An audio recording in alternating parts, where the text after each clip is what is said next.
I'm going to start today with a little exercise, okay? But come on, you're going to do it too. Let me see what it is first. No, come here, you'll be able to do it. No. Come here. I want to see what it is Oh, first. stop being difficult, just come here. Oh, flipping heck. Okay, so guys, do you remember in lockdown, we were doing this 3 times a day. It only takes 4 minutes, but the superpowers of these exercises are amazing. Of course, I've got to say, consult a doctor before you try these, just in case somebody does something and then wants to sue us. So I'm just recommending this as something that we do. Dina does it 4 times a day. Talking about. I do it 4 times a day. What? And what this helps you do, right, apparently, now I can't remember what the chemical is. Is nitric acid in mussels or in oranges? Citric acid is an orange. Oh, okay. Well, it's something like that we need for our muscles, okay? What you have to do is go to Zach Bush's YouTube channel.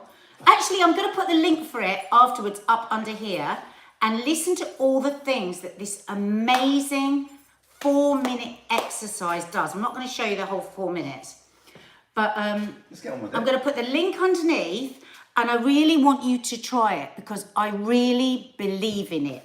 Okay, so You ready? what it is you do, so you know, it's not like a full squat like that, but it's like a pump. What? So go like this, Mark. So, hang on. 1, hang on. 1, 2, 3, 4, 5, 6, 7, 8, 9, 10. Mark! Stop it, put my 1, hairpiece in. 2, Right, 3, then, 4. no, you've got to do it with me. Then, the next one is 1, 2. You do this 10 times, but really stiffening your arms and resisting. Then the next one is, he does these, you take your hands like this, right? And you go top, bottom, but every time you hit 1, 2, right? And then just 10 of those. Then the next one is, I mind to actually sit down because you're annoying because I can't show them properly. And then the next one is 1, 2, 3. Now, you do that, 10 of them each, 4 times. And then you do that 4 times a day. And honestly, when I was doing that, I was looking back at some photos of me during lockdown, and I was doing that, and I was just so trim and toned. But you were having more sex then too. But anyway, the other thing about it is, because you're doing it 3 times a day, and it's just 4 minutes, it's really good for getting rid of anxiety, tension coming up. But watch the video. I'm going to put the link underneath here. Zach Bush is my sister Dina's major crush. She's madly in love with him. But he's like a proper health nut. And he does proper research into everything he does. So, have a go. He also stroke people's foreheads a lot. No, gently When he meets kisses to get their diseases. Well, not their diseases, but their To germs. spread disease. No, to strengthen his microbiome. His or others? Quite selfish, isn't it? It's If all you about say it him. to them, they're sharing it, aren't they? You've got to share your breaths. Yeah. Now we're through the pandemic. So, you know, just like that. Zach Bush, as we were. That. Look, keep reading about the gut, guys. It is everything. It's look after your gut. You will accidentally lose weight. Don't think about looking after your gut to lose weight. It's a side effect of it, but you will be energized, healthier, and happier if you look after your gut. And tend to your garden. Nature's garden. Nature's garden. Anyway, that's my Zach Bush's bush. that's my Oprah moment. You know how we call me? I call them the Jerry Springer the moments. Nigella, the common man's Nigella. Yeah. You know what? And how I am. Croydon's answer to Oprah. Somebody said to me yesterday. I think you should be Bromley's answer to Jerry Springer. No, I want to be Oprah. But do you remember? Somebody reminded me of this yesterday when Perez on Big Brother kept saying that I was something as Oprah. Do you remember that? So As mad, as batshit crazy, as unhinged. God, I love Oprah. Good Ship Lollipop, stop swearing. Vagus nerve and mesentery. We don't need to talk about Vagus those nerve. things. I mean, my God, the power of the vagus nerve. I saw a post yesterday that popped up saying the power of the vulva. Well, quite right. Yeah, the vulva is bloody amazing. But it was like right there on Instagram, just bang. And given what they were wearing, it said the V word. Vagina. Yeah. No. It's What? spelt V. What other V Her word? knickers spelt V. Sorry, What are you talking I've about? got lost in vulvas. Vulva? I'm just completely over Oh my God. all over the place. Anyway, as ever, we've started If the this week. is your first time joining Coffee Moaning, Me I'm too, sorry. I clearly missed the intro. There was no There intro. wasn't an intro. There was no intro. Nadia immediately leapt up and my pubes popped out. But it's just that I was talking over on Instagram. This is the time of the year if the sun came out the weekend and everyone started hating on themselves and their body and the way that they look and da. So it's just about, don't think about dropping a dress size, dropping a stone. Just think about, what can I do for my mind, my body as in my health, and my soul, and you will look and feel so much better. Fabulous. Fabulous. Thank you, Natasha. Natasha says, "It's got nothing on me." Thank you for that wonderful advice. And there you have it. That's today's Coffee Moaning. So we'll see you tomorrow. Some of the stories we've got today, they sort of pivot around a lot of celebrities. The first story is Matt Willis. Now, Matt Willis was in a band. He's still in a band. And were they called Busted? Yeah, they're still in a band. Are they called Busted? Yeah, they're still going. I've never heard a song by them. I mean, Oh, you will have done. But they're pop. Hang on, let me sing Are one. they pop? What's their famous tune? And then I'll sing it. Never heard of them, Michu. No. Year 3000. Heard of them? No, Busted? well, they're not a sort of. Are they a cool Oh band? no, I'd made a mistake. What? What about? I've put this ring on my middle finger. Oh, Oh no, it well, won't you're come wedding- off. you're No, wedding- I've Oh, got it to can stop. come- No, it's I swelling. can see it can come off. It's swelling. No, don't. What Because do you if put on your middle finger? I need to just let my blood go down. Oh, babe. Year 3000, apparently. I used to love them. Kids in America. No, they don't do Kids in America. Thingy Wild did Kids in... We're the No. Kids in America. Ah. Did they do a remake? 5 colours in her hair? I feel like you're describing that. That's what I go to school for. What? That's one of their tunes. Are these just sort of like random sentences? You know what? Anyway, what are we talking about? So Matt Willis, a documentary, he's made a documentary, has been making a documentary, which is going to be broadcast on the BBC on, I think, the Yes, 17th of May. And on the 17th of May, he's doing a documentary, or as I say, made a documentary about his addiction to drink, his addiction to cocaine. He talks obviously about how this almost lost his relationship with his wife, Emma Willis, the presenter, who also was obviously the presenter of things like Big Brother and things like that. I don't see her around so much now, but I'm presuming she's still out there. He's also one of the presenters on The Voice or something like that. But anyway, I just think this is a really important documentary. You basically don't know who the hell he is. No, I don't. But So the documentary, Matt Willis Fighting Addiction, it keeps popping up. And the reason I pulled it is I do want to watch it and I do want to review it. It doesn't matter that you don't know who he is.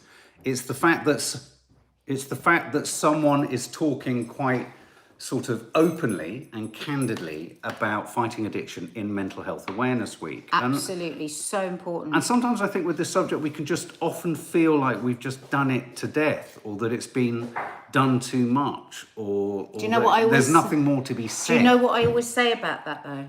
Think about how many years and how many articles and how many programs and where we've talked about the body and the health Right. of the body. Oh, I see. Sorry, I wasn't listening to you say And that goes on forever. Well, Right. we have to think of it as the same thing with the health of our Yeah. minds. It's exactly the same. Yeah. So there's never a point where we're going to be done with it. No. Because, we find out more and more about how to keep our bodies healthy and what we need to do. And it's going to be the same with... And if you think about it, with mental health, we're so far behind what we've discovered with our physical health. So... there's a long way to go, yeah. But also, his journey, the reason I think this is going to be a really important watch is his journey is one that features 2 aspects to it, which is the idea that a lot of people in his life didn't necessarily know it was as out of control as it was. And I think what's interesting about this is everyone likes to think that their own industry is the worst industry for excess and addiction and alcoholism and all that kind of stuff. And what you learn quite quickly when you go into rehab or into any kind of 12-step program is it affects everyone. It doesn't matter. You can't get sort of, my business, rock, music, media. Yeah, they're kind of obviously kind of show busy ones, but every industry has it. There are so many, health, doctors, you name it. There are so many different kind of realms and industries that this happens in. And sometimes if you're in a boozy business or if you're in a boozy group, you can hide your alcoholism and addiction so much more convincingly in amongst other drinkers and drink. Do you know what I mean? I think we sometimes think, oh, I didn't realise he was so out of control. I mean, a lot of people said that to me because I was in amongst people who were all drinking, we were all functioning, we were all kind of, Everyone knew I was out of control. Yeah, everyone knew what? I was out of control. Yeah, exactly. It was really obvious when I was really pissed. So there's that aspect, which I think is going to be really interesting to watch, and hopefully when, I want to do a review of that after it's gone out. But also the other thing he talks about is... we must watch that and then do a live afterwards, Yeah. because I know a lot of people will be... But also the other thing I just quickly wanted to say was, the other thing is relapsing, and relapsing after a considerable period of time, and the impact that has. And I'd like us to talk about that too, because however long and for however many years sober you've been, and I'm kind of saying this to myself really, 19 years in, 20 years in, I mean I want to do a chat soon about how one can almost get a little bit sort of complacent, very complacent, about how one simply doesn't pick up the drink or take the drugs, and yet actually relapse is just round the corner, as we often say, doing press-ups, waiting. There's a waiting room. Addiction never goes away. It's a little bit like grief. It never goes away. It just sits in the waiting room, and it's just there. A green room. It's like the green room. So I just think, the reason I wanted to flag this up was, put it in your diary, remember it. It's the 17th of May that it's going out. Obviously, he's in rock and roll, and he's in show business and all that kind of stuff. But they talk, I think, quite openly and honestly. I think it'd be really important for you about the impacts on their relationship. How he was drinking, how awfully he was drinking and drugging when they had a very young baby and things like that. So I think it'd be really important. Wow, she's talking about how she used to have to drive around and look for him in pubs. Yeah. This is going to be a relatable discussion, I think. So yeah. Frog, my mum relapsed after 5 years, then did another 5 or 6 and relapsed again. Was so hard. I mean, it's really difficult because you have to be really careful as a recovering addict alcoholic. On the one hand, you are living your life aiming for, obviously your ambition being not to relapse.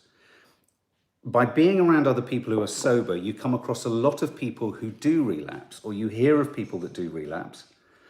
And on the one hand, you know what that would mean for you and how that would be in your own stinking thinking. It's a failure. I've fucked up. I've hit, I've broken the ring of trust, all this kind of stuff.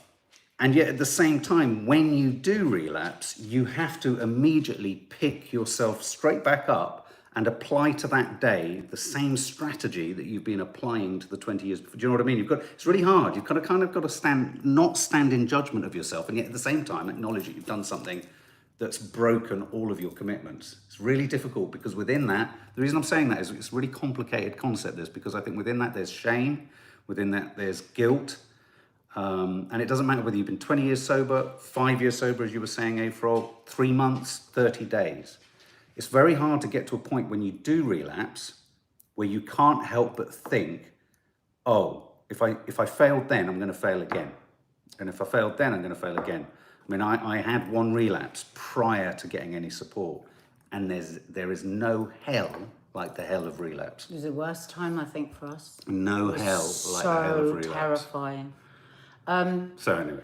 But anyway, so we'll be watching that and doing a live review afterwards. I can just put down Michelle's name because it's her birthday, so we can sing a happy birthday. Is it just Michelle, or is there another? I couldn't get a second name because I hate putting these glasses on.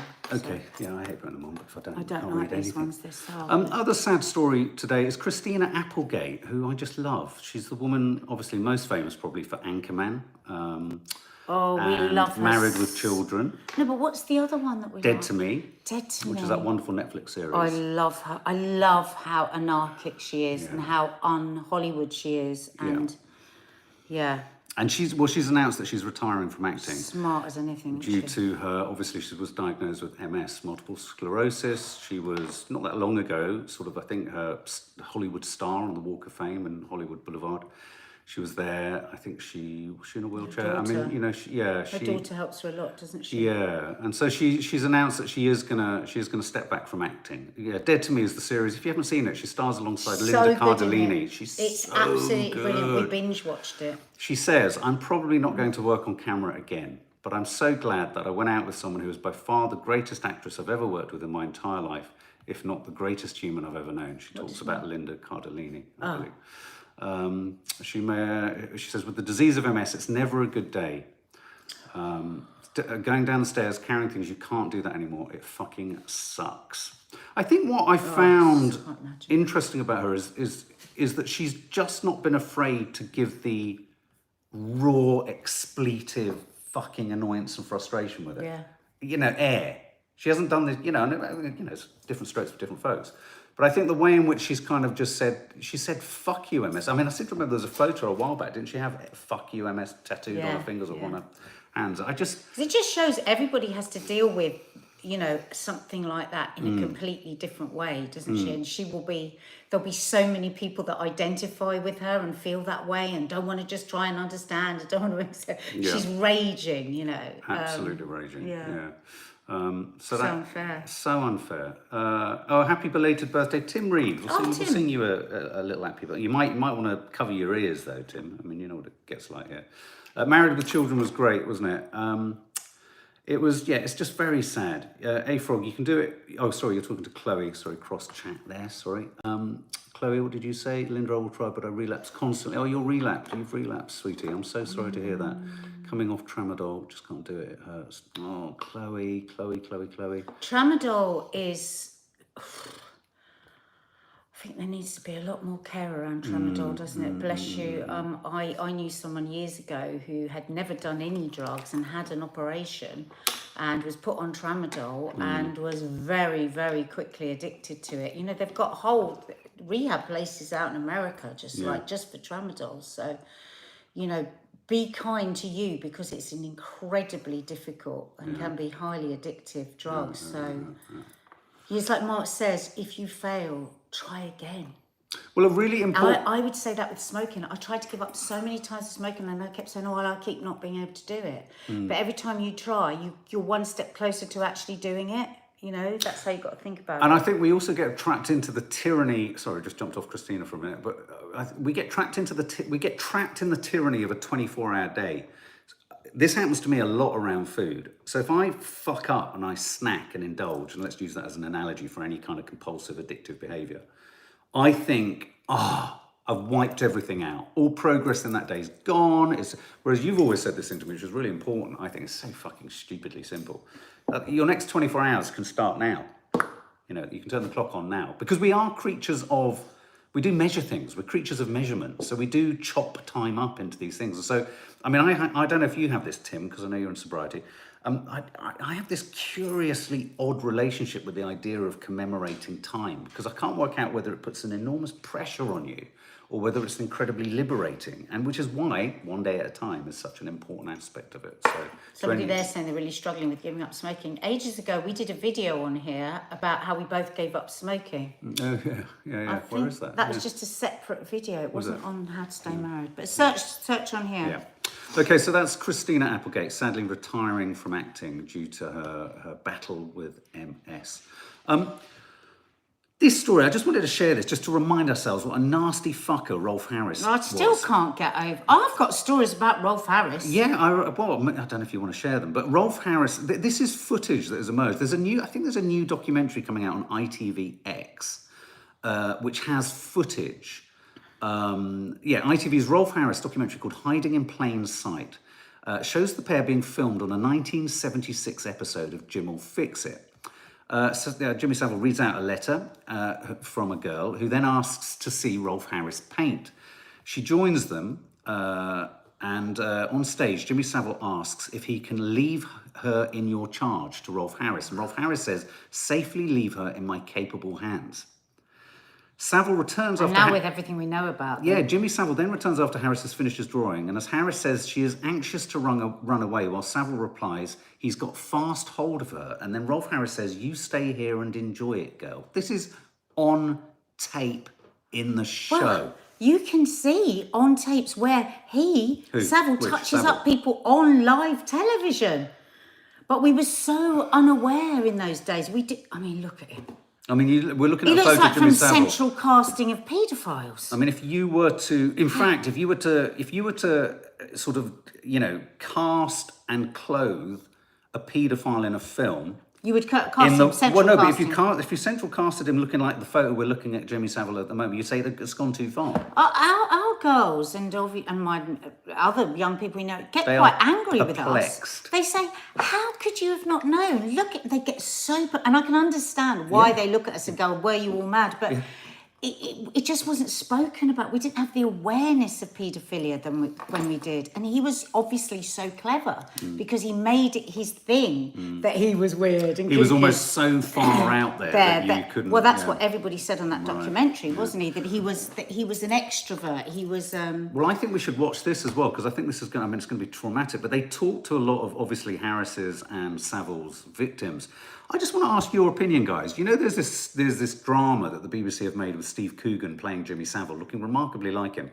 And the BBC, I talked about it on the Weekly Rushes, and the BBC involved some of the victims of Jimmy Savile by inviting them onto set. I mean, obviously, didn't force them. It was up to the victims whether they did.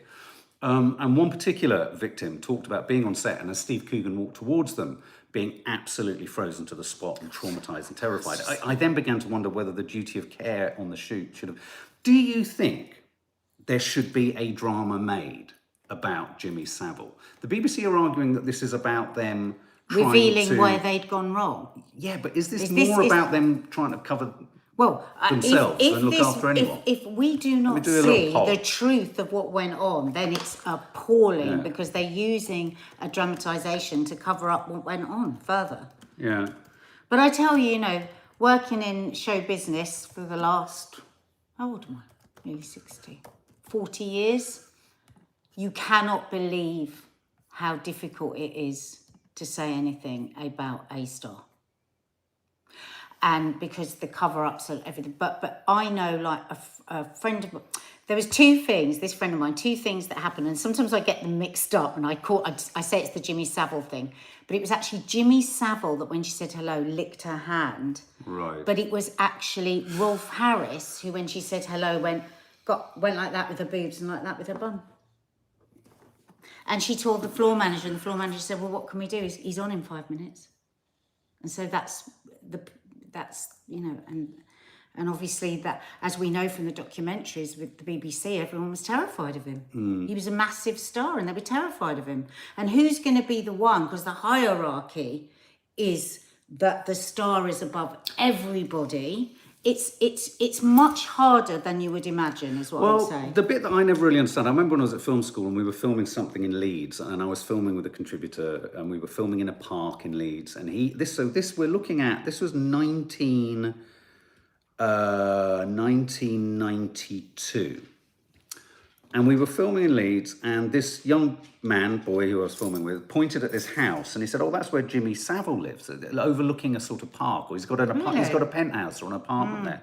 He turned to me. I was 21, and he was 17. This boy. He turned to me at 17 in 19. Fucking hell, where am I? 1991. No, it does, because it's about how far ahead it was. Yeah. And he said, "Oh, you know that he takes young girls back there, and he goes to the local hospital and fiddles with dead bodies." Now, if that could be talked about by someone not in the business, back then, and I remember thinking, "You are joking? What, Jimmy?"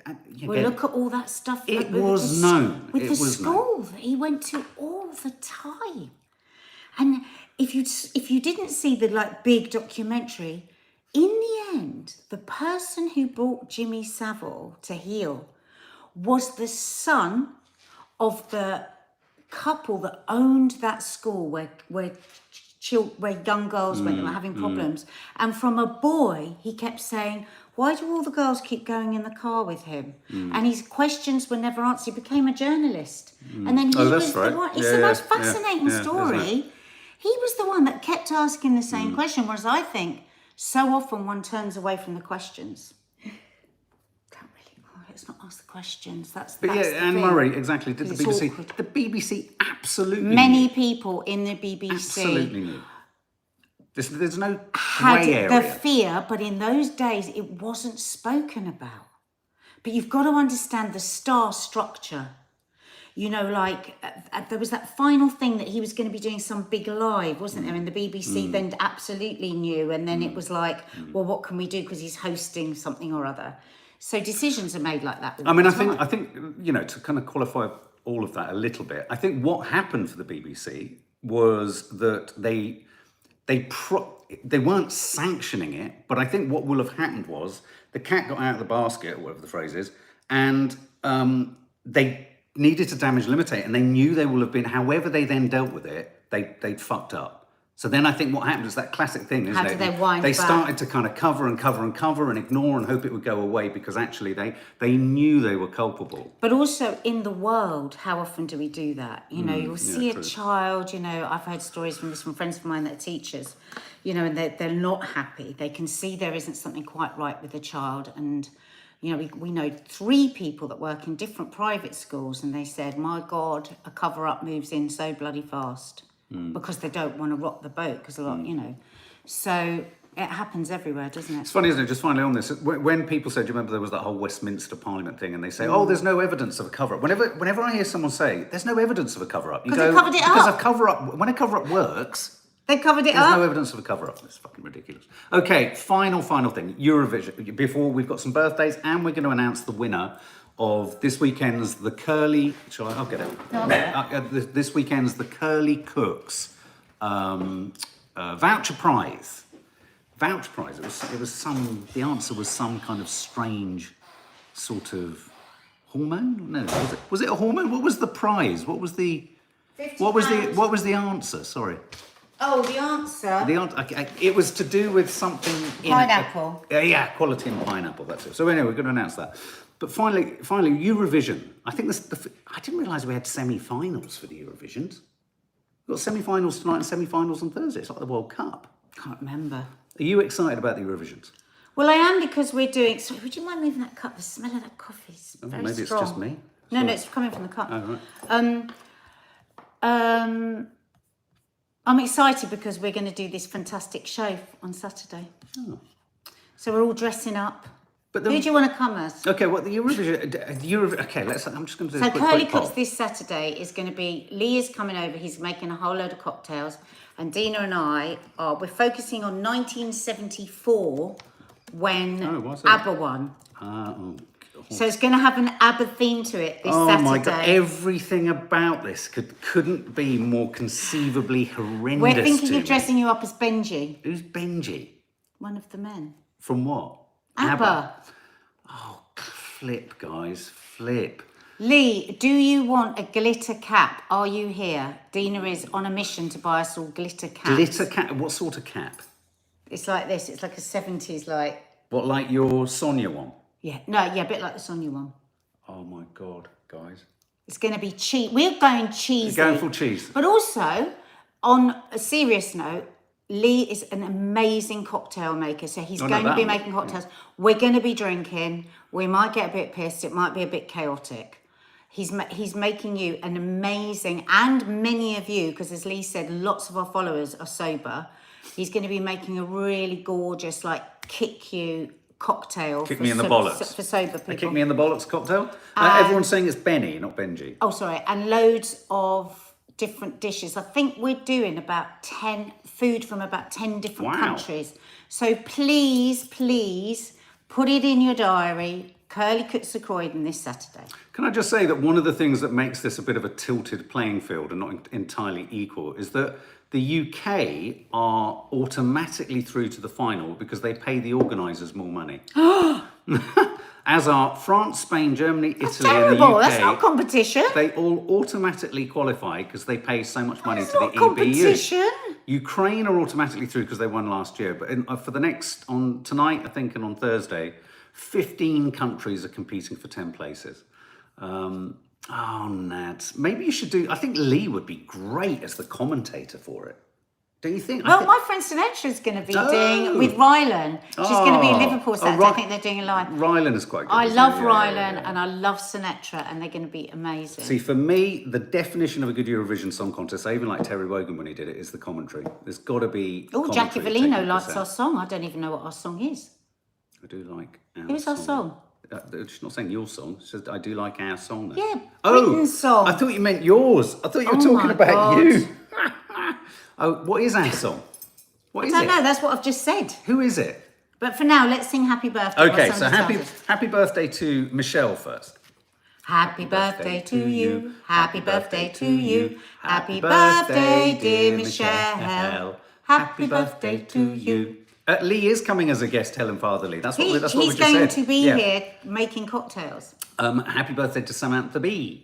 Happy birthday to you. Happy birthday to you. Happy birthday, dear Samantha B. Happy birthday to you. And Tim Reed, 50 plus. Happy birthday to you, Timmy Wimmy. Happy birthday to you, Timmy Wimmy. Happy birthday, dear Tim. Happy birthday to you, one day at a time. Okay, so the winner of the £50 supermarket voucher, and you must send your details to Michelle, whose email is in the description beneath all of our uploads. The winner is Lena Fordham. Lena Fordham. You've won a £50 supermarket voucher. It'll be winging its way to you as soon as you give us your email. Lena Fordham. Please send it through to Michelle. So, guys. And what we need to do, and I'll put that link underneath here for the Zach Bush 4-minute workout. Yeah, and the licking your face guy. Is that right? No. Yeah. No, that's the Kardashians. No, it doesn't lick anyone's